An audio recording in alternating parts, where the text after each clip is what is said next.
Far as Taur Rana is concerned, US has cleared the 26/11 Mumbai attack accused extradition to India. Let's tell you, Rana's lawyer had argued that the Supreme Court should block his extradition based on the interpretation of offence in the US-India extradition treaty. But the US government had supported India's request previously for his extradition last year, asking the Supreme Court to dismiss the petition of a writ of sectorian submitted by Rana. So clearly, big development as far as this is concerned. Big news, in fact. Let's just quickly break that down for you. Remember, he was convicted, the Taur Rana, in the 26/11 attack case, and more importantly, was arrested in the Los Angeles prison since 2020. And this is after US authorities had accepted India's extradition request, is what we're looking at. This big development that is coming through. But more importantly, in December 2024, the United States, through its Solicitor General, had asked the Supreme Court to dismiss the petition filed by him.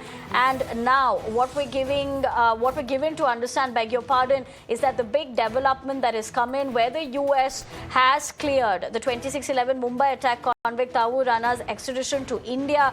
Previously, as far as arguments that were made by Rana's lawyer, had argued that the Supreme Court should block his extradition based on the interpretation of offence in the US-India extradition treaty. And the US government, in fact, had supported India's request for his extradition last year, asking the Supreme Court to dismiss that particular petition. But clearly, as far as this entire matter is concerned, this is big news that we're tracking at this point of time. More importantly, the US Supreme Court has cleared convict Taur Rana's extradition to India.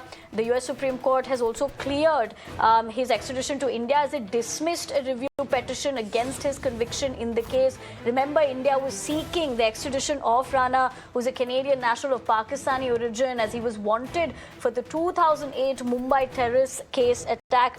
And this was Rana's last legal chance not to be extradited, which is why this is a big breakthrough in this particular case. Let's also tell you, in the background of what happened previously, he lost a legal battle in several federal courts, including the US Court of Appeals in San Francisco. But very importantly, what we're telling you in terms of the chronological way of, legally speaking, how this did pan out.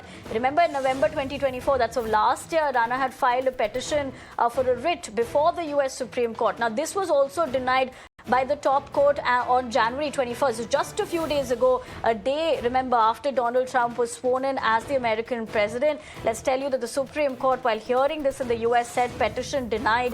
Now, Rana is currently detained at the Metropolitan Detention Center in Los Angeles. But as far as this entire matter of 26/11 is concerned, in a sense, a big win for India as well, with the US Supreme Court clearing 26/11 convict Taur Rana's extradition to India.